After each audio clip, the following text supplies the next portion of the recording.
people entering the room. I know we have a lot of teachers that are maybe just getting home from school, maybe just either maybe starting dinner, just finishing up dinner. But truly, thank you for joining us tonight. We really have a wonderful program assembled at a really important time. I think important conversations are happening across the state, across the country, related to teaching controversial issues. So truly, thank you for being here with us tonight. And we'll be getting started here in a second.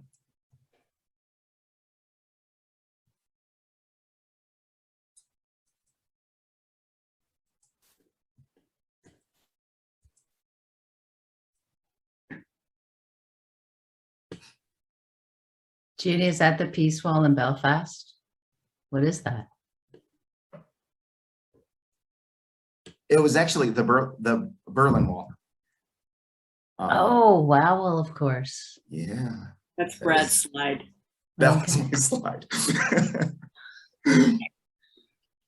Folks, it is 5:03. I wanted to give just a few more minutes for people to get in, but thank you so much for being with us tonight. Really, for all those teachers joining us across the state, across the country, we are so humbled. We're so honored to have you tonight in this conversation. And just truly thank you for all the work that you're doing in our schools to help kids, to help families at a time where, I mean, there truly is, we all know that there's a lot of pain, there's a lot of hurt, there's a lot of inspiration, there's a lot of amazing things. And I think the state's teachers and I think our educators are front and center, these heroes that are just doing these forces of good. So to get started, just really want to thank you for all the work that you're doing, during these troubled times, these difficult times. And hopefully tonight's conversation helps you. And I'm really excited to have our featured presenter, Dr. Judith Pace, with us tonight, an expert in the teaching of social studies, the teaching, in teaching controversial issues. Just finished her most recent book, Hard Questions: Learning to Teach Controversial Issues. And she's got just an amazing array of resources and research to share with you tonight. So as we kind of move into the presentation for today, just want to let you know that I do direct the H.K. Barker Center for Economic Education at the University of Akron. And for those that don't know much about the Barker Center at the university, just know that front and center to the mission of the Barker Center is helping prepare educators, helping to prepare students for economic and civic life.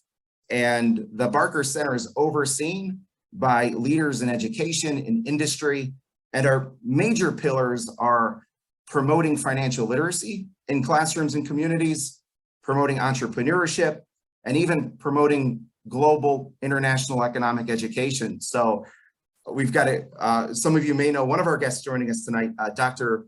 Nancy Patterson from Bowling Green State University, who is an amazing leader in the state of Ohio in social studies. But we've worked together with Bowling Green on a few economic education study abroads, and excited about 2023. We've got another one planned. But I want to give a plug for the Barker Center in helping us put this together at the University of Akron. I know we have University of Akron students joining us tonight, but we have our outstanding award nominations that are open. If you know of an outstanding economic education teacher, please nominate them. Recognize your colleagues, recognize outstanding teachers that are helping bring financial literacy to life and economics to life in classrooms. Be on the lookout. We're going to be continuing to announce our Civic Life and Economic Speaker Series. We've got a great group of future presenters that are going to be coming and talking about their research. And then obviously we have on our website, a wonderful website for those teachers looking for resources in teaching financial literacy, in teaching entrepreneurship, teaching economics, grades K through 12. So before we get our keynote speaker introduced, I also want to thank our sponsors for tonight. So kind of referencing Dr. Nancy Patterson from Bowling Green State University. Nancy, are you on the line? I'm here. Hey, just officially want to thank you and Bowling Green State University for helping sponsor and kind of make tonight possible. And also for those educators joining us, you need to know that Dr. Nancy Patterson was recently selected as the Ohio Council for the Social Studies Leader of the Year. And this is the most prestigious award given by the Ohio Council for the Social Studies. And Dr. Nancy Patterson, I just want to say congratulations to my amazing colleague, to my wonderful friend. And for those of you that have followed Dr. Patterson's work, you know that it is phenomenal. The work that she's done on the ground, and Bowling Green's very lucky to have her. And thank you, Nancy, for joining us tonight and for the sponsorship of Bowling Green State University. My honor, my privilege, Brad. I just follow your lead, buddy. Hey, and then also, speaking of really wonderful things happening in the Buckeye State, we have the Ohio Council for the Social Studies as a sponsor as well. The Ohio Council for the Social Studies, they're truly in the trenches, advocating and lobbying on the behalf of social studies teachers in bringing high quality social studies to life in classrooms and communities. So just a special shout out to the state's council that is doing so much good in advocating for strong social studies in professional development for social studies teachers. And I hope you folks can join us on October 16th for the 65th annual conference of the Ohio Council for the Social Studies. It's going to be held in Columbus, Ohio, over at Capital University. I know I'll be there, and truly excited to have this amazing network, this amazing organization defending social studies in the state. So with that said, I just kind of want to stop sharing my screen, and I want to invite over Emily Grather, who is over with us at the Barker Center, to introduce our keynote speaker for tonight. Emily? Hi, everybody. Like Dr. McGuth said, I'm Emily Grather. I'm currently a first-year master's student here at the University of Akron, studying curriculum and instruction of adolescent young adult integrated language arts teaching. Basically, I just want to be the English teacher of all English teachers. I actually just graduated from BGSU in the spring, so it's pretty special that they're helping put this on today. And since I am an English person, I'm very, very, very excited to announce that I have 3 copies of Dr. Judith Pace's new book to give away this evening. We will be monitoring the chat to see who is most actively participating tonight, and it will be decided by us here hosts as guest judges. That makes sense. So without further ado, tonight I have the great pleasure of introducing Dr. Judith Pace, who is a professor of teacher education at the University of San Francisco. She started her career as a social studies and English language arts teacher in progressive special education settings in the Boston area. She then earned her doctorate at Harvard University's Graduate School of Education, studying the sociology and politics of schooling while working on reform efforts on Project Zero. In grad school, Dr. Pace fell in love with qualitative research and making connections between theory and practice.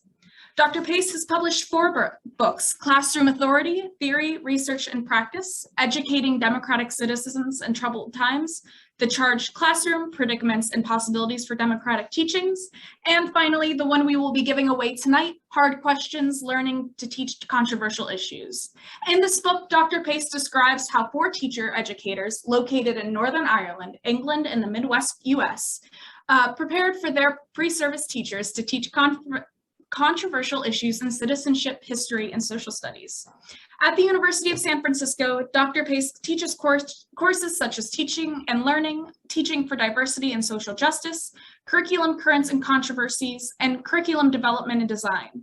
A 3-time recipient of the Spencer Foundation Research Grants, Dr. Pace continues to be an inspiration for educators aspiring to provide a democratic education for their students. And although a New Yorker at heart, Judy loves living in the San Francisco Bay Area with its abundance of nature, good food, progressive politics, and temperate weather. Now, please give as much love as your virtual reactions can support as we welcome Dr. Judy Pace to our proverbial podium. Thank you so much. I cannot believe this. I have to say that, first of all, it was so wonderful working with Brad and Nancy to prepare for this, and with Emily as well. And I was really honored to be invited to do this workshop with all of you. Secondly, it's so awesome to see so many people here after a long, busy, hard day at work. And thirdly, I'm already feeling so much energy in the Zoom room. I just cannot believe it. So thank you everyone for being so present. And I really hope that today's workshop is helpful for you. And it is still afternoon for me. It's 2:12 here in Berkeley, California. So I'm a few hours in back of you. But without further ado, let me share my screen so we can get started. And I want to tell you in advance that I really hope that we can make this as interactive as possible, because I think it'll just be much more meaningful for you and interesting for me as well. So let's get going.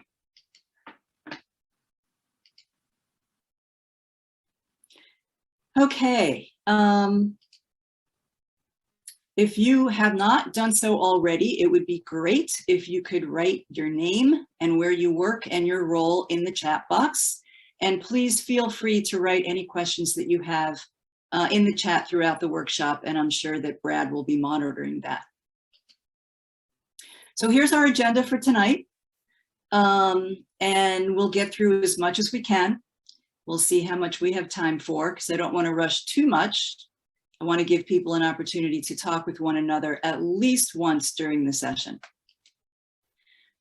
These are norms for discussion that I borrow from my colleague, Associate Dean Colette Can. Whoops, sorry about that, at USF. And so A is about assuming good reasons for what people have to say, but also acknowledging the impact of our words on other people. S is for speaking one person at a time, making room and taking room, stepping up, stepping back. P is for participating with an open mind and perspective taking. I is for using I statements. R is about respecting confidentiality and taking risks. E is actually, it's escuchar is Spanish for listen. So listening to understand and having empathy with yourself and with others. If there are norms that you like in particular, please feel free to put them in the chat. I start every class session and every workshop with these norms. So I want to address the context in which we're talking about teaching controversial issues. I don't have to tell you about all the controversies that have been swirling around in our society for the last number of years. You know, US politics has been polarized for the last couple of decades, but increasingly so, obviously, for the last 4 years, and the polarization continues. And with the legislation that's opened up in Ohio and many other states about critical race theory, I put that in quotes because that term is misunderstood as much as it's understood, interpreted in so many different ways. But I think what it's really about is trying to ban the teaching of systemic racism, teaching about systemic racism and how it shaped the history and the present of our country. There's just a lot of urgency for teaching controversial issues as well as fear. And I am so inspired by the activism that's going on in Ohio. It has really been fantastic to learn about all the efforts that people are making to testify against this legislation. So on the right, these are links, by the way, and I will put links to my slide in the chat so you can have access to them afterwards. I really believe in everybody having access to as much information as possible. So those are links to the House bills that are up and a joint statement from the American History Association. And on the bottom is an article that I just saw on Facebook today by LeGarrette King about Black history, which is a fabulous piece. So all of that is worth reading. Okay, so if you want to, in the chat right now, just write down what you think are the most controversial issues that are facing you all in Ohio. That would be fantastic. Okay, so I want to make a really clear distinction between all the controversies that are swirling around in Ohio and in the US and all over the planet, as a matter of fact, and the kinds of controversial issues that we want to bring into the classroom, because we have to think really intentionally about how we make those decisions, okay? So I look back at the ways that controversial issues have been defined by scholars who study the teaching of controversial issues. So of course there's Diana Hess, and she defines them as questions of public policy that spark significant disagreement. Stuart Foster from the UK defines them as sensitive questions related to contested histories. He's a history educator. And others like Alan McCulley and Michelino Zembelis, and actually that's Kambani, there should be an M before the B, define them as historical events, political questions, and cultural expressions that evoke emotional reactions tied to community allegiance and identity. And I bolded the word questions because I think that framing controversial issues as questions is really important for opening them up to inquiry and discussion. So why is it so important to discuss controversial issues with our students? Well, there's lots of research that shows that open discussion of controversial issues in the classroom leads to increased political knowledge, interest, engagement, and efficacy. And that is so important because, we worry that our citizenry is apathetic, and that especially young people are apathetic about politics. And so it's really important to know that if we have open discussion of controversial issues in our classrooms, it will lead to greater political engagement that is well informed. A second link that I have here is to a publication by the Council of Europe, who write about teaching controversial issues as fundamental to cultivating democratic citizenship and human rights. So this is something that has become popular in many different countries. Then the third bullet is a link to a recent publication from the National Academy of Education. And this is for educators working across the disciplines. And the publication is several different reports that looked at scholarship on how to cultivate civic reasoning and discourse among young people.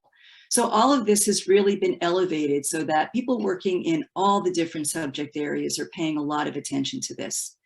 And then I think it's also really important to recognize that teaching controversial issues is a powerful entry point to media literacy, which is incredibly important right now. We know that fake news and conspiracy theories and disinformation are such really critical problems that we need to confront. So if other people have reasons for why it's so important to discuss controversial issues, please write them in the chat. So I've been looking at the research literature on teaching controversial issues for quite a while now, and there really is an abundant literature out there. Scholars have written about conceptions of teaching controversial issues, how it's understood in different locations, the positive outcomes, which I just talked about, the contextual factors that influence the teaching of controversial issues, and there are many of those, the classroom purposes, practices, and dynamics that occur when teachers bring controversial issues into the classroom. But there was really nothing about how teacher educators prepare pre-service teachers to take up this really challenging and important work. So I decided to do a study on how teacher educators prepare pre-service teachers for teaching controversial issues and what these pre-service teachers learn from this preparation. And that's what my book is all about. So my data collection happened between 2016 and 2018. So that was obviously a politically turbulent time. And I was able to recruit 4 experienced university teacher educators and their pre-service teachers in 3 political hotspots. So I had 2 teacher educators at different universities in Northern Ireland. I had one in England, and I had one in the Midwestern US. And this work was funded by the Spencer Foundation. And by the way, this is a photograph that I took of one of the peace walls that are still standing in Belfast that separate Protestant and Catholic communities. They were constructed during the Troubles, which was a 30-year period of violent conflict, and they have not been taken down. So as Emily told you, I'm a qualitative researcher, and I conducted participant observation in the methods courses taught by these 4 teacher educators at the 4 different universities. I conducted a series of interviews with each of the teacher educators and with 15 pre-service teachers. And I collected course-related documents, like the materials and resources that the teacher educators used. I collected information about their teacher education programs. And I asked the pre-service teachers who I interviewed to send me lesson plans and course assignments that were relevant to teaching controversial issues. And I really tried to immerse myself in each location to learn as much as possible about those communities, their histories, and the politics that were going on. And out of all this research and my analysis of data, I developed 2 grounded theories. So one I call contained risk-taking, and you'll be hearing about that. And the other is about adapting pedagogical tools. So just a little bit about Northern Ireland's divided society, because doing research here really shaped my understanding of what it means to teach controversial issues in polarized societies with a legacy of conflict. And it was very humbling. And I learned so much because there have been many efforts over the last few decades to really address these problems through education. But the fact remains that most schools are segregated. They're divided by religion. So over 95% of students go to either Catholic maintained or state controlled schools that are by default Protestant. And there are current controversies happening in the UK, like Brexit, for example, that have stoked the divisions that have been going on for a long, long time. So in that context, it was really interesting to learn about how the risks that are often associated with teaching controversial issues were felt by the pre-service teachers and addressed by their teacher educators. So typically teachers worry about conflict in the classroom. They worry about, and I'm sure you all can identify with this. You can also, if you want, write in the chat or about what are the risks that you worry about in bringing controversial issues into the classroom. Teachers worry about students making inflammatory comments that can hurt other students. They worry about getting hostile reactions from parents, and they worry about being sanctioned by their administrators. So 2 researchers, Alan Kitson and Alan McCulley, did interviews with history teachers in Northern Ireland back in 2005, and they categorized these teachers into 3 groups. So one group were the risk takers, and these teachers were very eager to teach controversial issues, and they embraced the social aims of teaching history. They took opportunities to link the past and the present, and they talked about current interpretations of the past and how history is used for political ends. And they really encouraged their students to empathize with different perspectives. The containers did teach controversial issues, but they really tried to contain students' emotions by focusing on the discipline of history. What's important to know is that students do bring strong identities to the classroom that's based on what they learned from their families and their communities about historical conflicts. They did not encourage their students to really engage in the roots of controversies, and they sometimes taught parallel issues that were not so close to home. Like they might teach about the history of apartheid in South Africa, but not so much about the history of Northern Ireland. And then avoiders would just completely avoid controversial issues. They would teach the discipline of history, but not embrace its social aims. So out of all my data, looking across at the 4 teacher educators that I studied, what I realized was that they all addressed the risks of teaching controversial issues that their pre-service teachers were worried about through a number of different strategies. And I identified those strategies in an article about contained risk-taking, because that's what I realized they were doing. They were actually teaching strategies to fall somewhere between risk-taking and containment. So I call that contained risk-taking. And they taught a bunch of strategies, and they also practiced a contained risk-taking approach, as did their pre-service teachers in their own classrooms.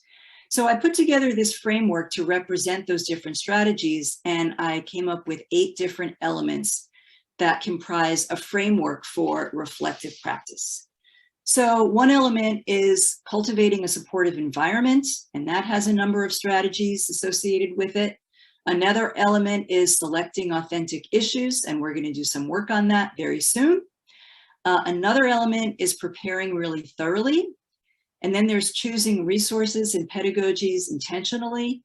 There's thinking through the teacher's own stance. There's strategies for guiding discussion in productive ways. There's communicating proactively with your students and your colleagues and your administrators and your parents about what you're going to be teaching. And there's addressing emotions so that there's a space for students' feelings, but also ways to de-escalate when needed. So getting into one of these reflective elements, selecting authentic issues. I want to just share some thoughts about that I think are really important, and then I'm going to ask you to work with one another on this element. So I think, based on scholarship and my own research and my own experience, it's really important to choose issues that have multiple reasonable viewpoints. You're not going to have students deliberating about conspiracy theory, for example, right? So you want to make sure that there are legitimate bases of evidence and knowledge underpinning different viewpoints on the issue. You also want to frame open questions that promote inquiry and engagement. And we'll talk about the difference between topics and questions. You also want to be sensitive to the students that you're teaching and where they're coming from, and the communities in which you're teaching, and the culture of your school, and all of that. And you want to proceed, you want to start with cooler issues that are less charged, and over time you want to move to issues that are more charged. There's a great article written by Wayne Journell called Controversial Decisions Within Teaching Controversial Issues that is open access. And I really encourage people to read that article. It's very, very helpful. So here are a few examples of what I think are good, authentic issues to bring into the classroom. So what is a fair refugee policy? When should free speech be limited? And this is a history question: Israel 1948, independence or catastrophe?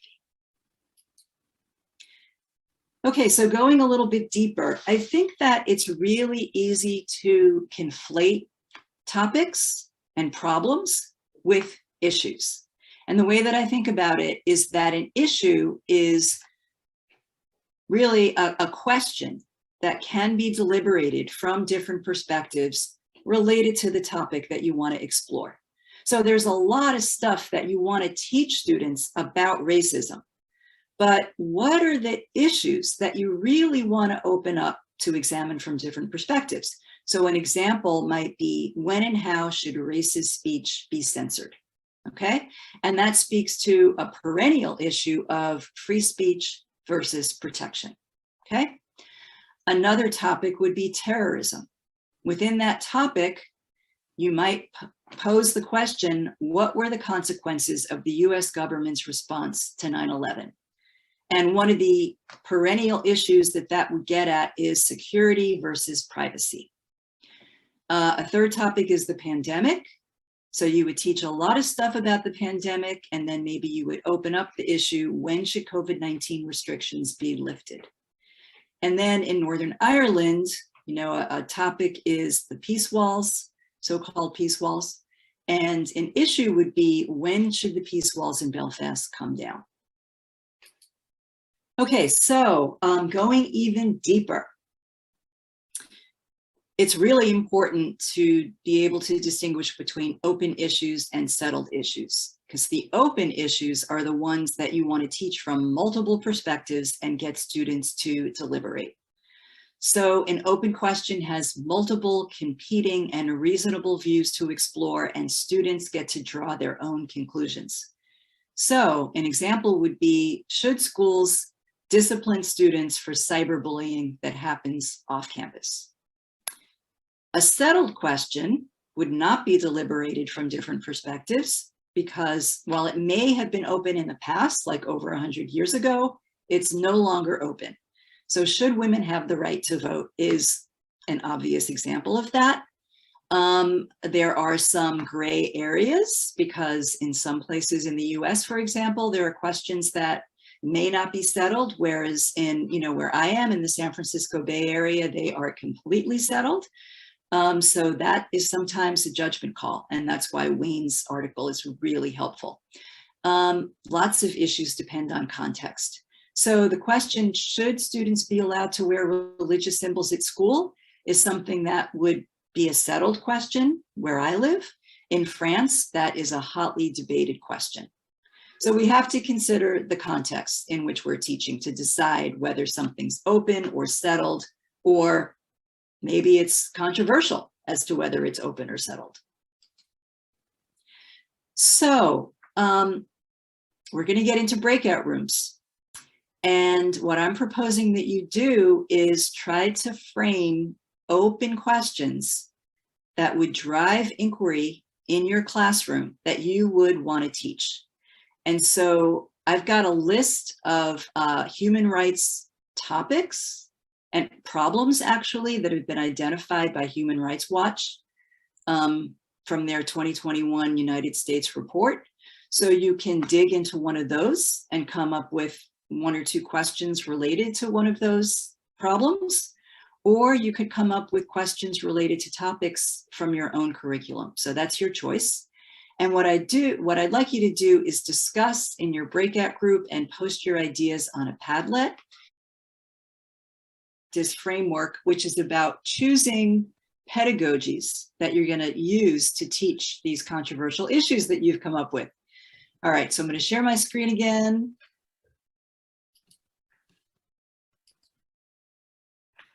So what does exploring controversial issues involve?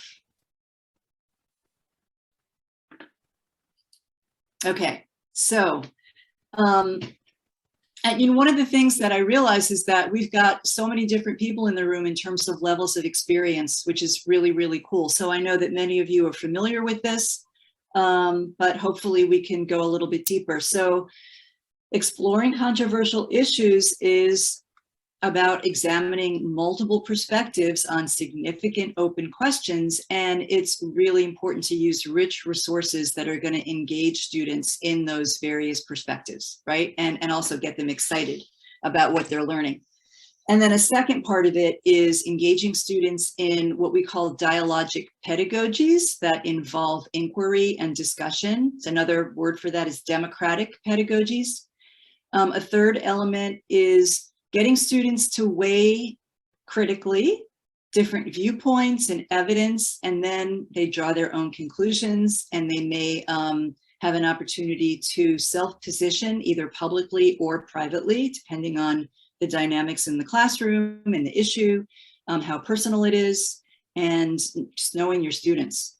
And I think it's important to acknowledge that there are many different approaches to teaching controversial issues that have been developed over many decades by lots of different educators and youth and community and peace workers in countries all over the world.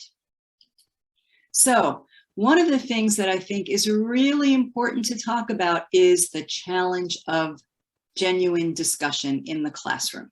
So we know from lots of research that genuine discussion, right, like over here on the right, where teacher is facilitating on the side, but it's really students who are engaging in crosstalk so that they get to exchange their ideas with one another. Doesn't happen much, even in social studies classrooms. And it's much more likely that we fall into the default participation structure, which is the teacher in the center having one-on-one exchanges with different students.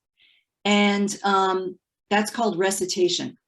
So that's when the teacher asks a question and a student responds, and then the teacher follows up with some kind of evaluative comment or another question. But we really want to break away from that. And that can be really difficult to do because it's so ingrained in what we know about classroom learning and teaching.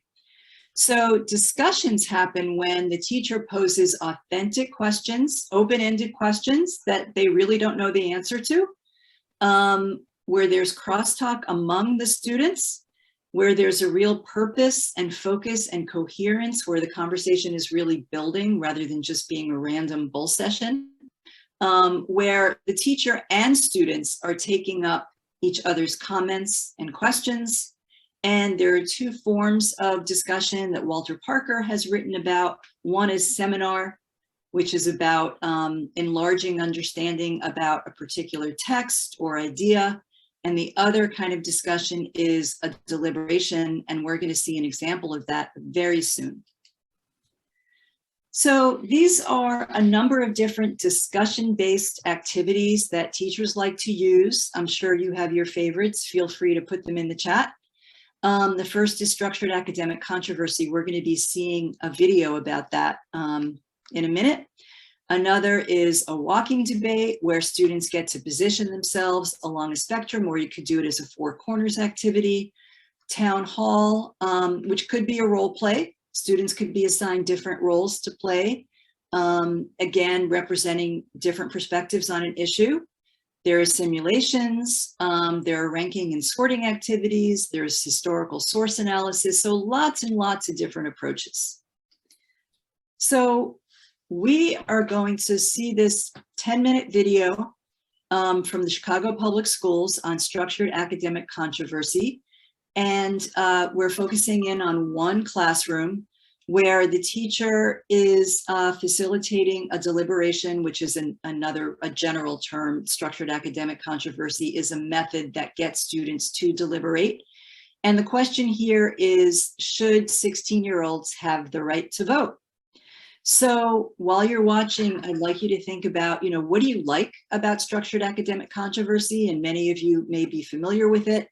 For what kinds of issues do you think it works best? And then you can talk about your favorite methods and also any questions or things that you don't like about structured academic controversy. I have to say that it's really grown on me. When I first was introduced to it and when I first tried it, it seemed overly structured. But the more I used it for different issues, and I've had my students try it out in the classroom too, the more I realized that you can organize it in a way that allows for plenty of time for open deliberation at the end. So anyway, let's take a look at this and then we can talk.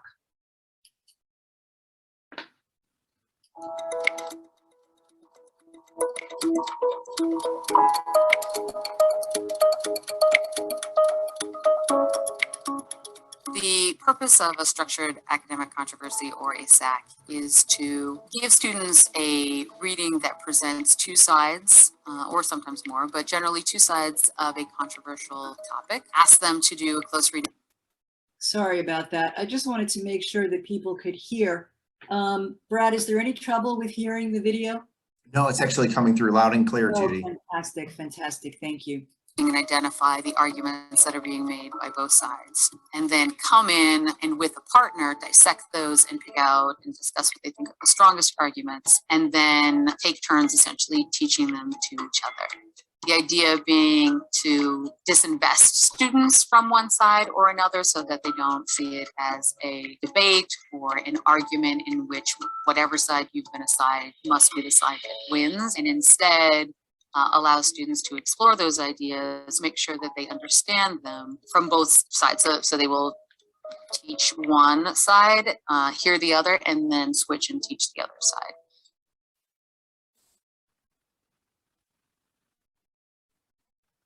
Notice that there is no D debate up here. Okay, which tells you this is not a debate. It is a deliberation. So what does it mean to deliberate? Deliberation is more like a discussion rather than a debate. Like with the debate, you're trying to like counter argue the opposing side, but in a discussion we're being open to both viewpoints. Brilliant. So a deliberation is the idea that we are listening and open-minded to both sides, and that we are contributing to those viewpoints with information that we have. Here's what's going to happen. We're actually going to dive into the SAC with these norms in mind, that our purpose today is to hear both sides and hear different feedback and offer unique perspectives, sometimes if it's not even our perspective, that we're respecting everyone's opinions, both in how we agree and how we disagree, that we understand that we strengthen our own argument and our understanding when we hear other points of view, and that our discussion should be based in the idea that hearing everyone contributes to our understanding of what's going on in our own opinion. The idea of using suffrage at 16, which is an issue that is very actively being advocated for, it was really about trying to bring in a relevant current issue so that students would have space to connect what they're learning to an issue that is very much applicable to their lives. It really opens up your mind to different opinions and different views. Because normally when I do like a Socratic seminar, I have one view and I stick to that. But I think today was the first time where I've actually like kind of flip-flopped between different views.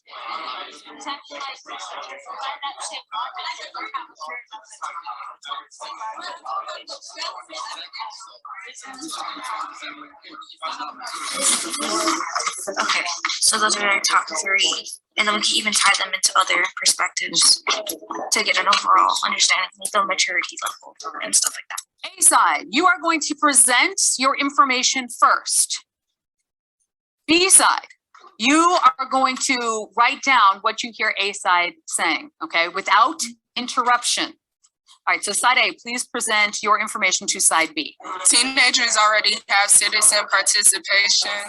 Like, even if we don't have the right to vote, students are already in like political organizations or causes that affect public policy already.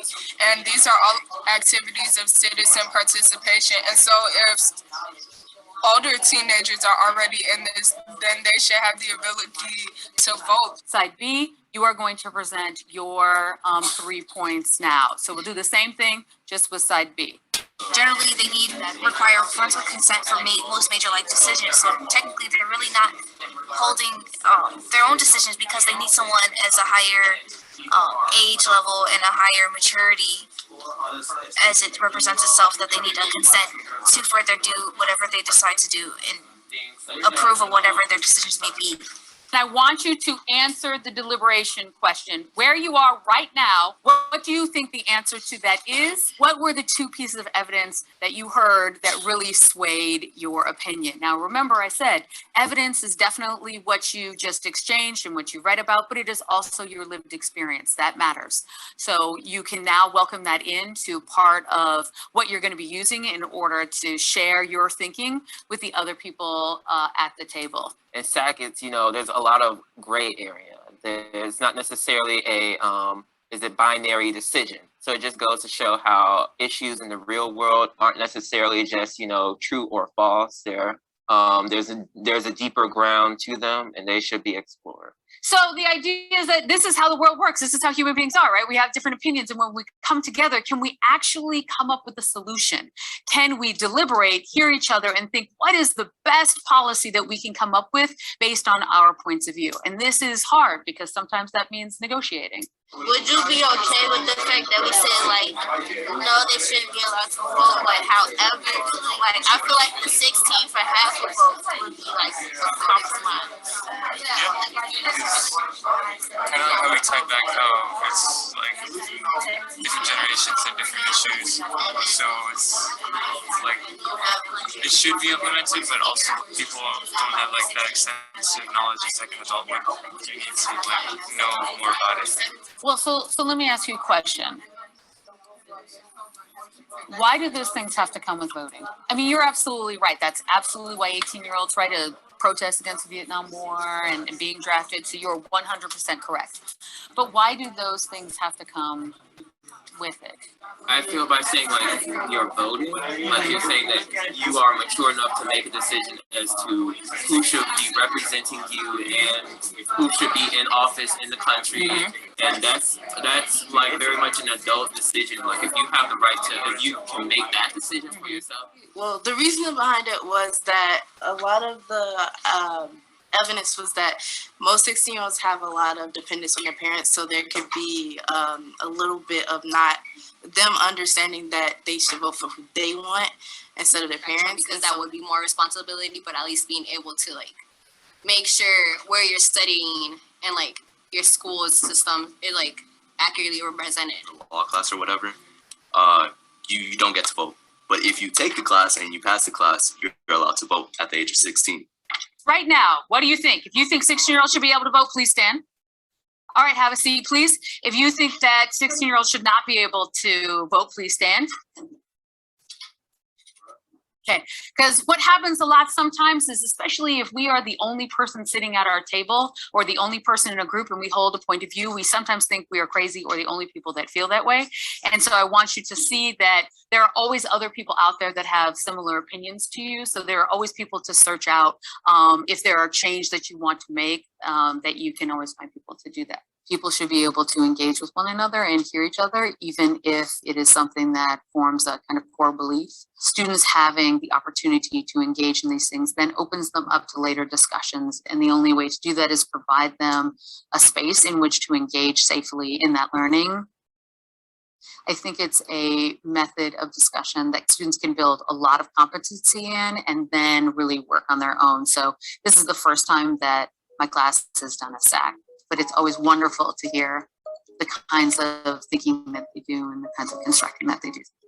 So I really do think it's an easy entry level kind of discussion format. What was different about this kind of discussion, the SAC, is that I feel like everybody had the opportunity to express their opinion.